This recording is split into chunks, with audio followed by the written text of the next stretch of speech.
She cheated on me while I was in another country for work, but when I returned, I took brutal revenge. The message came through at 2:17 a.m. I remember the exact time because I stared at my phone for a full minute before opening it, telling myself it was probably nothing. Just a notification, a spam email, maybe my bank. Instead, it was a single sentence from a number I didn't recognize. "You deserve to know what's been happening while you've been gone." I didn't reply. I didn't sleep either. I'm going to try to tell this story honestly, even the parts that don't make me look great. I'm not proud of how things ended. I'm not even sure revenge is the right word for what I did. But when trust breaks the way mine did, something inside you changes. Quietly at first, then all at once. For context, I'm 36 years old. At the time all of this started, I'd been married to my wife, Lauren, for 8 years. We met in our mid-20s, married after 2 years, and for a long time I genuinely believed I was one of the lucky ones. No dramatic fights, no screaming matches, no obvious cracks. If you had asked me a month before everything blew up whether my wife would ever cheat on me, I would have laughed and said no without hesitation. That confidence is what makes this hurt so much more. I work in logistics consulting, which is a fancy way of saying I help companies fix broken supply chains. Most of my work was domestic, but early last year I was offered a 6-month assignment overseas. It was optional, technically, but it came with a significant pay bump and the kind of professional exposure that doesn't come around often. Lauren was the one who encouraged me to take it. "We'll be fine," she said, sitting across from me at our kitchen table. 6 months isn't that long. We FaceTime every day anyway. I remember joking, "You're not secretly excited to have the house to yourself." She smiled and said, "Maybe a little, but I'd rather have you." That memory has been replaying in my head a lot lately. We talked through everything. Time zones, schedules, boundaries. I promised I'd come home for a visit halfway through if work allowed. She promised she'd keep busy with friends, yoga classes, and her job at the marketing firm she'd worked at for years. There was trust there, or at least, I thought there was. The country itself isn't important. What matters is that it was far away, unfamiliar, and isolating in a way I hadn't expected. My days were long and structured, filled with meetings and spreadsheets. My nights were quiet, too quiet. Lauren and I talked every day at first, sometimes twice. We'd complain about our days, laugh about small things, plan what we'd do when I came home. She'd walk me through mundane details about the house, the neighbor's new dog, what she made for dinner. Those conversations became my anchor.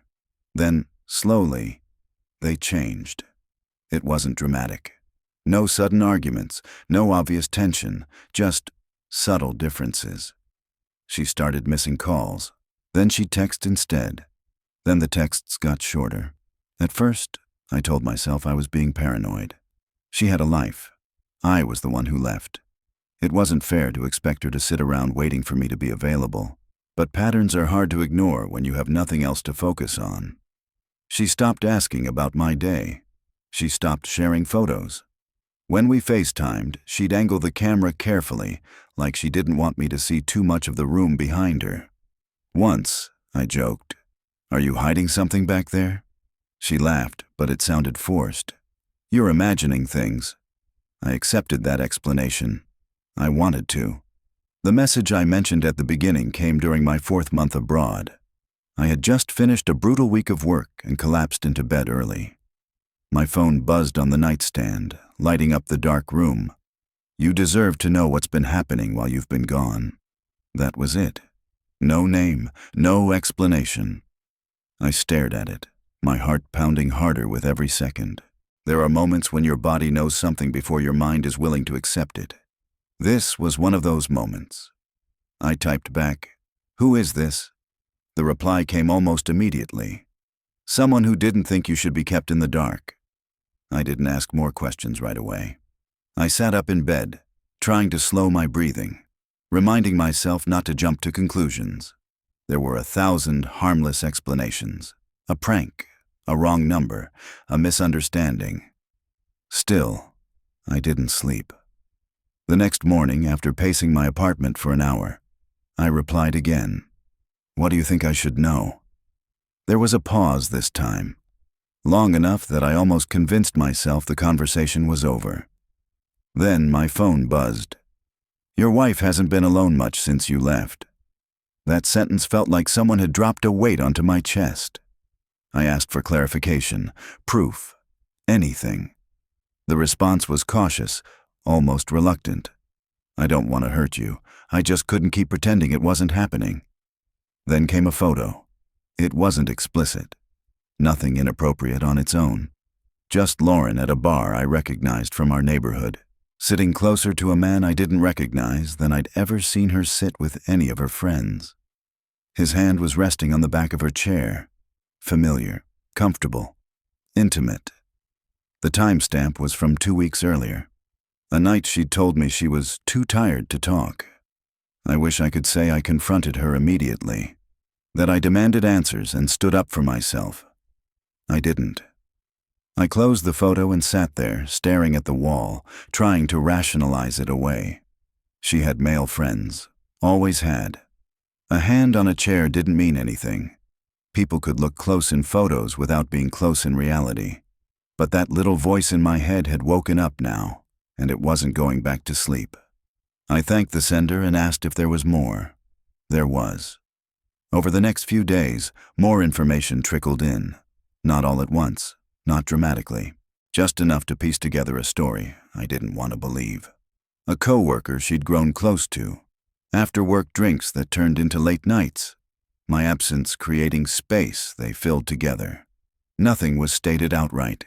No graphic descriptions. No explicit proof. But it didn't need to be. The gaps filled themselves. I finally brought it up during one of our calls. Are you happy? I asked her, trying to keep my voice steady. She looked surprised. Of course I am. Why? You just seem distant lately. She sighed. I miss you. This is hard. I almost told her everything right then. Almost asked her directly if there was someone else. Instead, I said, I'll be home soon. She smiled. I can't wait. That smile haunted me. By the time I boarded my flight home a month later, I wasn't just coming back early because I missed my wife. I was coming back with a plan. I hadn't confronted her yet. I hadn't accused her of anything. But I'd stopped being the man who trusted blindly. I was paying attention now. And Lauren had no idea that the distance she thought protected her secrets was about to disappear. When the plane touched down, I felt nothing at first. No relief, no excitement. Just a tight, hollow pressure in my chest, like my body already knew what my mind was still avoiding. I didn't tell Lauren I was coming home early. I told my boss I needed a few days off to reset. I told my coworkers I had family stuff to handle. All of that was true, just not in the way they probably imagined. The truth was, I needed to see my life with my own eyes before anyone could spin it for me. The drive from the airport felt surreal. Familiar streets, familiar exits. Everything exactly where it had always been, like nothing could possibly be wrong. I remember gripping the steering wheel too tightly, my knuckles white, my jaw clenched so hard my head ached. When I pulled into our driveway, Lauren's car was there. That shouldn't have meant anything. It was a weekday afternoon, and she worked hybrid hours. But something about seeing it there made my stomach drop. It felt like walking toward a door you already know leads somewhere painful.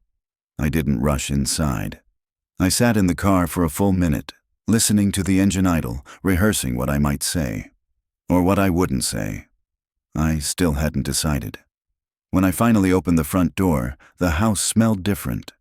Not bad, just different.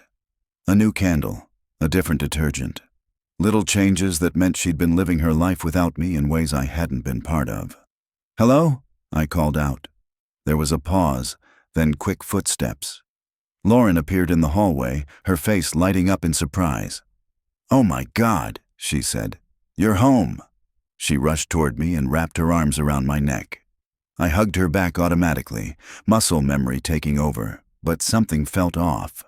Her body stiffened for just a fraction of a second, like she hadn't expected the contact. "You didn't tell me," she said, pulling back and studying my face. "Is everything okay?" "Yeah," I lied. "I just wanted to surprise you." She smiled, but it didn't quite reach her eyes. The rest of that day passed in a blur. She asked about my trip. I asked about work. We moved around each other like dancers who'd forgotten the rhythm but were pretending nothing had changed. She made dinner. We ate together at the kitchen table, the same one where she'd encouraged me to take the job. I watched her the entire time.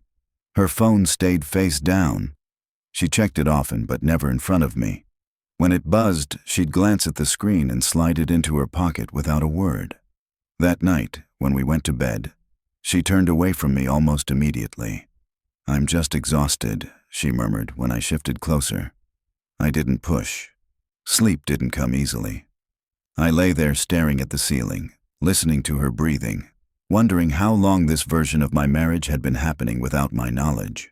The next morning, she left early for work. Or at least, that's what she said.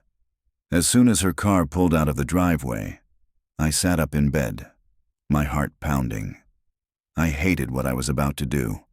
I hated that I felt justified doing it even more. I didn't go through her phone. I wasn't ready for that yet. Instead, I walked through the house slowly, noticing things I'd never paid attention to before. A jacket I didn't recognize hanging in the hall closet. Too big to be hers. Definitely not mine. 2 coffee mugs in the sink when she'd told me she'd been drinking tea lately. A restaurant receipt crumpled in the trash. A place we'd never been to together. Dinner for 2. Each discovery felt like another small cut. Not enough to drop you, but enough to make you bleed. I put everything back the way I found it and sat on the couch, staring at the blank TV screen, trying to decide what kind of man I was going to be next. Confrontation would have been easier, messier, but faster. I could imagine it clearly. Raised voices, tears, denials, maybe even apologies. A clear line between before and after. But part of me wanted certainty, not suspicion, not half-truths. I wanted her to confirm it herself. So I waited. Over the next few days, I played the role she expected. The relieved husband. The jet-lagged but happy man who was grateful to be home. I kissed her cheek. I asked about her meetings. I laughed at her stories. And I watched. Patterns became clearer once I knew to look for them. Late nights that didn't line up with deadlines. Girls' nights that never included photos. Sudden errands that took longer than they should have. One evening, she told me she was meeting a coworker for a quick drink to talk about a project. "Just one," she said, already putting on her shoes. "Which coworker?" I asked casually. She hesitated, just long enough. "Evan," she said. There it was, a name. I nodded. "Tell him I say hi." Her eyes flicked up to mine. "You've never met him." "I know," I said, forcing a smile. "Still." She left shortly after. I didn't follow her. I didn't need to. Instead, I sat at the kitchen table and pulled up the message thread from the anonymous number. I asked one final question. "Is it still happening?" The reply came 10 minutes later. "Yes." I sat there long after the screen went dark, feeling something inside me settle. Not peace. Something colder. Something more deliberate. When Lauren came home that night, she smelled like a bar. Like cologne that wasn't mine. She kissed me quickly and went straight to the shower. I stood alone in the kitchen, listening to the water run, realizing that whatever version of my marriage I thought I'd left behind when I went overseas was already gone. The question wasn't whether she'd cheated anymore. It was what I was going to do with the truth now that I had it. And for the first time since that message arrived at 2:17 a.m., I wasn't thinking about saving anything. I was thinking about control. I didn't confront her the next day, or the day after that. Instead, I started living in a strange, in-between state, where every interaction felt scripted and every smile felt borrowed. I'd look at her across the room and wonder how long she'd been able to look at me the same way while keeping a secret like that. What surprised me most was how calm I felt. I'd expected rage, shouting, sleepless nights filled with panic. But once the truth settled in, a different emotion took over. Focus, like my mind had quietly switched from husband to observer. Lauren, meanwhile, seemed lighter, happier even. It was subtle, but unmistakable. She laughed more. She hummed while getting ready in the morning. She touched my arm absent-mindedly, like someone who wasn't carrying guilt, or maybe someone who thought they'd gotten away with it. One night, while we were doing dishes together, she said, "You seem different since you got back." I didn't look at her. "Different how?" "I don't know," she said. "Quieter, more distant." The irony almost made me laugh. "Work stuff," I replied. "I'm just tired." She nodded and let it drop.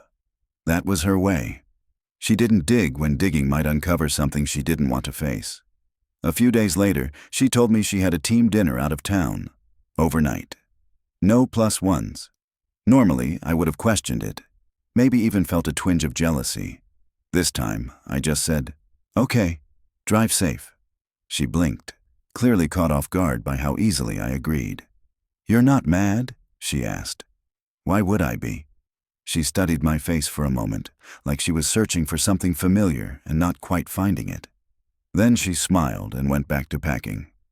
As soon as she left the next afternoon, I got to work. I didn't do anything dramatic.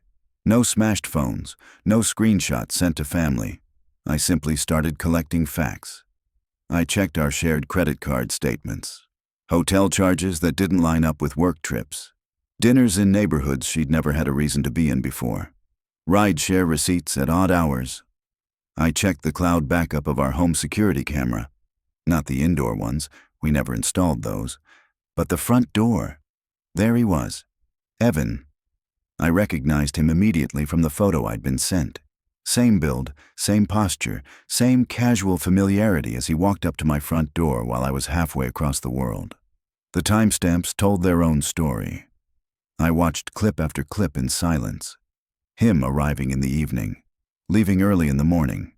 Lauren walking him out, laughing, touching his arm, looking relaxed in a way I hadn't seen in months.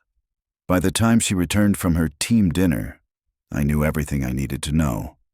She kissed me when she got home, dropped her bag by the door, and said, "That was exhausting. I'm glad to be back." I smiled and told her I'd missed her. That night, while she slept beside me, I stared into the darkness and made a decision that scared me with how clear it felt. I wasn't going to confront her yet. I wasn't going to beg for the truth or argue about timelines. I wasn't going to give her the chance to rewrite history or soften the damage with carefully chosen words. If she'd chosen to lie to me every day I was gone, then she didn't deserve the comfort of honesty on my timeline. I wanted her to feel safe, safe enough to keep lying. Over the next 2 weeks, I became the version of myself she wanted. Attentive, present, calm. I suggested date nights. I cooked dinner. I listened to her talk about work like nothing had ever gone wrong. She relaxed into it quickly. One evening, after a glass of wine, she said, "I was scared you'd come back different, like you'd drifted away from me." I reached for her hand. "We're good," I said. "I'm not going anywhere." The words tasted bitter, but they did exactly what I needed them to do. She stopped hiding as carefully. She left her phone on the counter more often. She took longer calls in the other room without lowering her voice as much. She assumed I wasn't paying attention anymore. That's when I made my move. I didn't expose her. I prepared. I met with a lawyer during my lunch break, framing everything as a hypothetical. I learned what evidence mattered and what didn't. What silence could buy me. What timing could cost me. I opened a separate bank account and started diverting a portion of my paycheck. Not enough to raise suspicion, just enough to give me options. And finally, I did something I never thought I would do. I reached out to Evan, not aggressively, not accusingly, just a short message. "Hey, this is Lauren's husband. I think we should talk." I turned my phone face down on the table and waited. When it buzzed a few minutes later, I didn't jump. I let it buzz again and again. When I finally picked it up, There was only one reply. I didn't know she was married. I laughed out loud. The sound startled me with how empty it felt. Because in that moment, I realized something important. This wasn't just about betrayal anymore. This was about consequences. And I was done being the only one who didn't get a say in how this story ended. I didn't respond to Evan right away. His message sat there on my phone like an unanswered dare. I didn't know she was married. It was the kind of line people use when they think it absolves them of responsibility. Maybe he even believed it. Lauren was good at controlling narratives. I knew that now. That night, Lauren was in an unusually good mood. She cooked dinner, poured us both a drink, and suggested we watch a movie together like we used to. She curled up next to me on the couch, her head resting against my shoulder. I remember thinking how strange it was that I could feel so disconnected while someone was physically that close to me. Halfway through the movie, her phone lit up on the coffee table. She glanced at it quickly, then flipped it face down. "Work," she said, unprompted. I nodded and kept my eyes on the screen. Inside, though, something hardened. Later that night, after she fell asleep, I stepped out onto the back porch and finally replied to Evan. "I have proof. I'm not interested in drama. I just want honesty." The typing bubble appeared almost immediately. "I swear, she told me you were separated." Separated. That word sat heavier than all the others. Not single, not divorced. Separated. Close enough to the truth to feel believable, far enough to excuse everything. I asked him how long it had been going on. There was a pause this time. A longer one. Since around January. I'd left in December. I thanked him for his honesty and didn't reply again. There was nothing more to say. He wasn't the one who'd made vows to me. Lauren was. The next few days were some of the strangest of my life. I moved through them like I was playing a role I'd rehearsed too well to abandon. Morning coffee together, casual kisses goodbye, shared meals and empty conversations. She talked about future plans like nothing was wrong.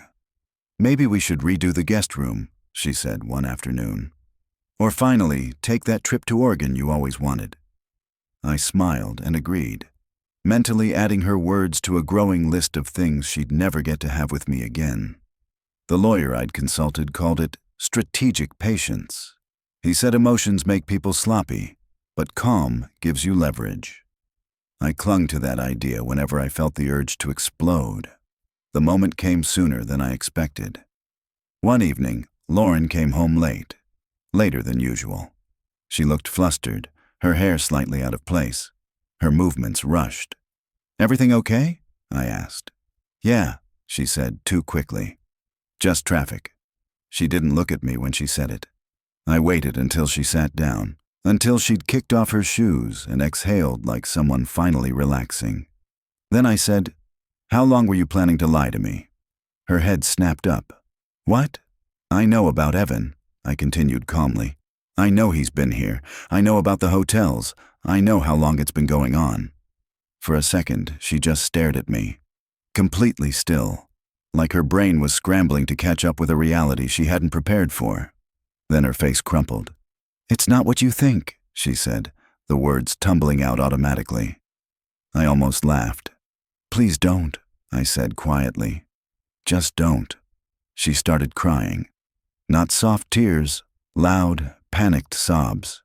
She apologized over and over, reaching for me, grabbing my arm like I might disappear if she didn't hold on. "I was lonely," she said. "You were gone all the time. I didn't mean for it to happen." I gently pulled my arm away. "You didn't mean for it to happen," I repeated. "But you meant for it to continue." She froze. I stood up and went to the bedroom, coming back with a folder I'd prepared days earlier. I placed it on the table between us. Inside were copies of everything. Receipts, timestamps, photos, a timeline. Her sobbing stopped as she flipped through the pages. "I'm not here to fight," I said. "And I'm not here to hear excuses. I just wanted you to know that I know." She looked up at me, eyes red and wide. "Are you leaving me?" I paused, choosing my words carefully. "I'm giving you exactly what you gave me," I said. "Time, uncertainty, and silence. That night, I slept in the guest room. Over the next week, the house felt like a pressure cooker. Lauren tried everything: apologies, promises, long speeches about counseling and fresh starts. She cried to her parents. She texted my sister. She left notes around the house, reminding me of good memories like they were bargaining chips. I stayed polite, calm, distant. Then I did the one thing she never expected. I told her I was willing to try. Her relief was instant and overwhelming. She hugged me like she'd been holding her breath for days. "I'll do anything," she said. "I swear." "I know," I replied. What I didn't tell her was that my decision had nothing to do with forgiveness. It had everything to do with timing. Because while Lauren believed she was being given a second chance, what she was really getting was a mirror. And soon, she was going to see exactly what she'd done reflected back at her in ways she couldn't ignore. Not with anger, not with cruelty, but with consequences that would follow her long after I was gone. Agreeing to try changed everything. Lauren transformed overnight. She became attentive in a way that felt almost frantic, like she was constantly afraid the ground beneath her feet might give way again. She cooked elaborate dinners. She checked in during the day just to ask how I was feeling. She suggested therapy, books, weekend getaways, anything that sounded like effort. I let her. That's the part I still wrestle with sometimes. I let her believe there was hope, not because I wanted to reconcile, but because I needed her calm, cooperative, predictable. I needed her to keep thinking she was fixing something.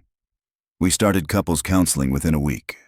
I played my role carefully, honest but not raw, hurt but not angry. I talked about trust, about distance, about how lonely it had been overseas. All true.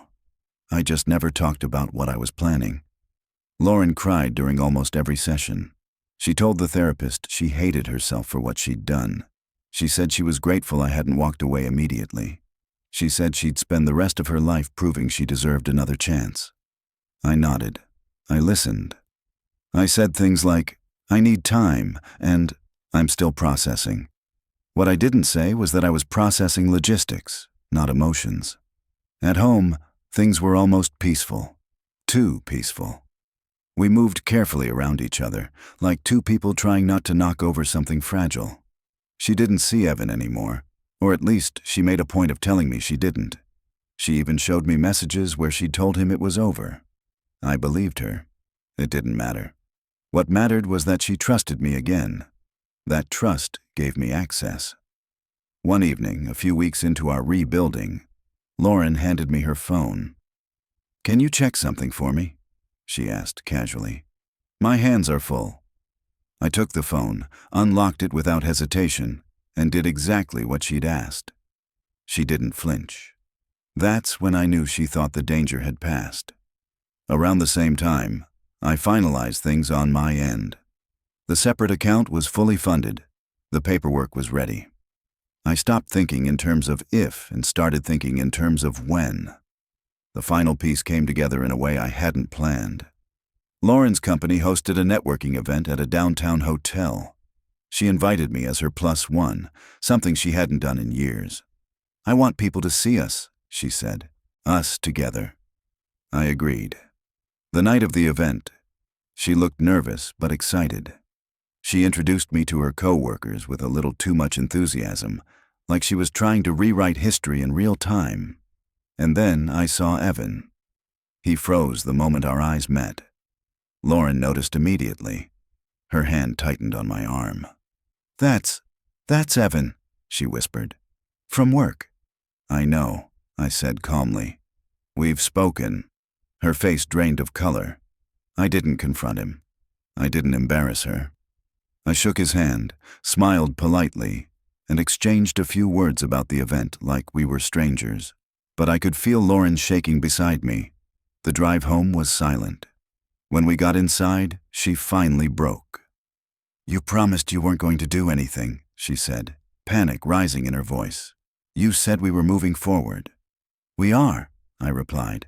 "Just not in the direction you think." She stared at me. "What does that mean?"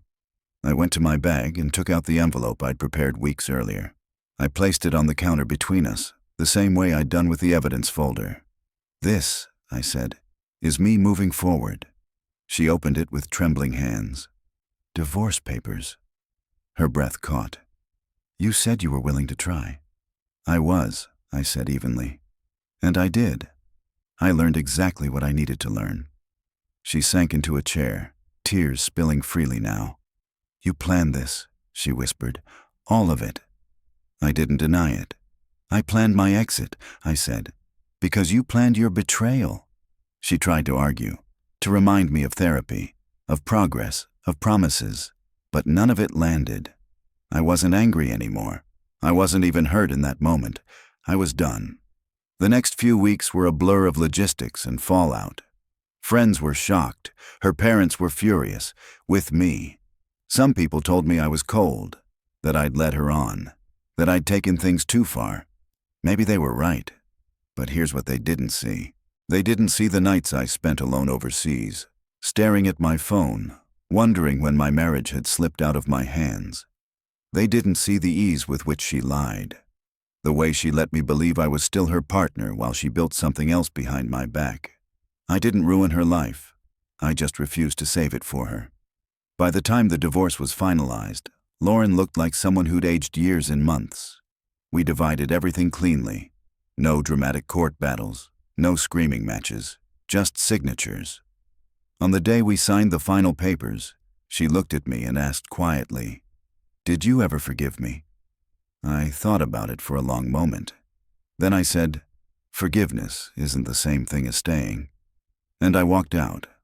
I thought that would be the end of it. I was wrong, because the hardest part wasn't what I did to her. It was what I had to rebuild in myself afterward. The weeks after the divorce were quieter than I expected. Not peaceful, just quiet in the way a house feels after furniture has been moved out. Echoing, unfamiliar, stripped down to its bones. I moved into a small apartment across town, something temporary, I told myself, though I had no real timeline for what came next. Friends checked in, some awkwardly, some with forced optimism. A few avoided the subject altogether, like if they didn't name it, it wouldn't exist. I appreciated the silence more than the advice. Lauren didn't handle the aftermath well. At first, she tried to stay connected. Casual texts about mail she'd found that was still addressed to me. Questions about insurance paperwork. Updates about mutual friends. Each message felt like a test, probing for cracks in my resolve. I kept my replies short, polite, final. Then the tone shifted. One night, weeks after everything was official, she called me. I didn't answer. She called again, and again. When I finally picked up, her voice was shaky. "I just wanted to hear your voice," she said. I didn't think it would be this hard. I closed my eyes and leaned back against the kitchen counter. "It's hard because it's supposed to be," I said. "If it were easy, it wouldn't mean anything." She cried. I listened. Then I ended the call. After that, the messages stopped. What replaced them was something stranger. Distance mixed with reputation repair. Mutual friends began asking careful questions, not accusatory, just curious. "Do you think maybe you moved too fast? Are you sure there wasn't something you could have worked through? She seems really broken up about everything. No one ever asked how I was doing." That's when I realized something uncomfortable. People like clean stories, heroes and villains, victims and monsters. And when you don't perform the role they expect, they rewrite it for you. In their version, Lauren had made a mistake. I had delivered punishment.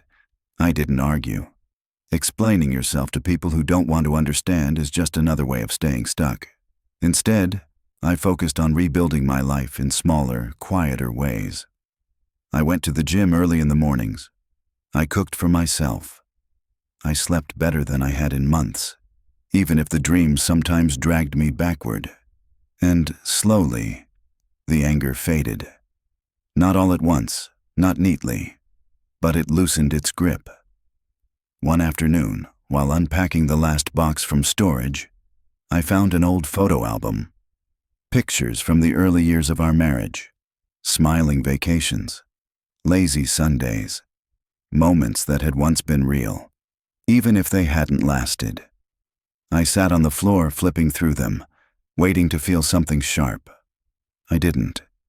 Just a dull sadness and acceptance. That's when I knew I'd crossed an important line.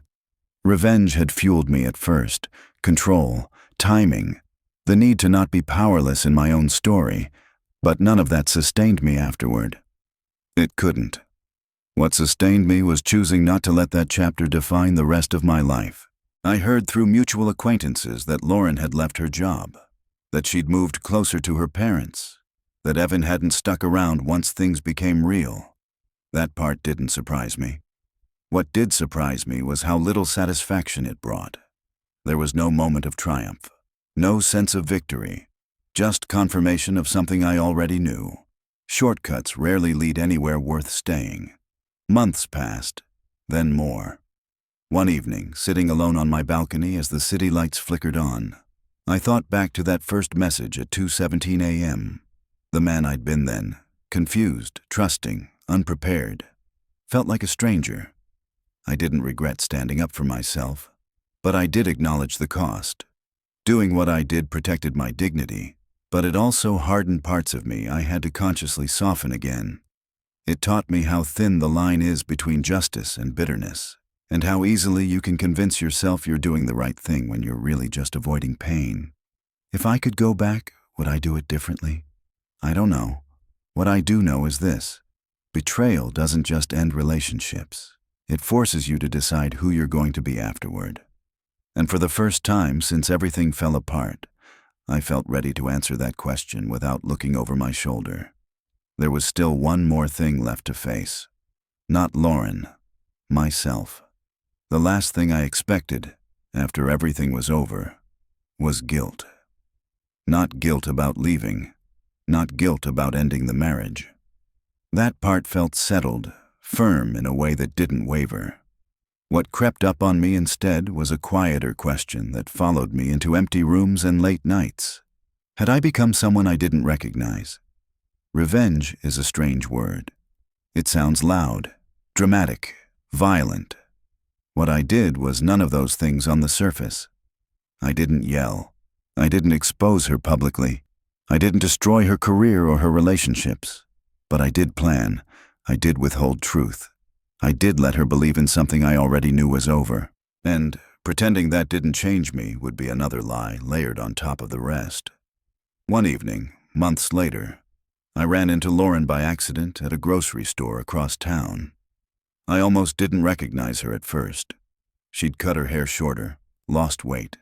Her posture looked different, smaller somehow, like she was always bracing for impact. Our eyes met in the produce aisle. She froze. For a moment, neither of us moved. Then she gave a small, uncertain nod. Not an invitation, just acknowledgement. I nodded back. That was it. No conversation, no closure speech, no dramatic exchange. We passed each other like two people who'd once shared a language neither of us spoke anymore. As I walked away, I waited for something to hit me. Anger, satisfaction, regret. Nothing did. Later that night, sitting alone in my apartment, I finally understood why. Closure doesn't come from confrontation, it comes from acceptance. I accepted that Lauren betrayed me. I accepted that I responded in a way that protected myself, even if it wasn't gentle. And I accepted that both of those things could be true at the same time. I stopped telling myself stories where one of us was entirely right and the other entirely wrong. Life rarely works that cleanly. What I know now is this: trust is fragile, but so is integrity. Once either one cracks, you don't get to go back to who you were before. You only get to decide who you'll be next. I chose not to stay. I also chose not to carry her choices with me forever. The country assignment eventually came up again. This time, I turned it down. Not out of fear, but because I no longer needed distance to feel in control. I built a life that felt solid where I was. Friends who knew the whole story. Mornings that didn't start with suspicion. Nights that didn't end with unanswered questions. Sometimes people still ask me if I'd ever take her back. The answer is simple: no. Not because I hate her, not because I want her to suffer, but because I learned something important in the aftermath. Love without trust is just memory, and memory isn't something you can live inside. The man who boarded that plane months ago believed marriage could survive anything if you just held on tight enough. The man writing this knows better. Sometimes letting go isn't giving up. Sometimes it's the only way to walk away with yourself intact.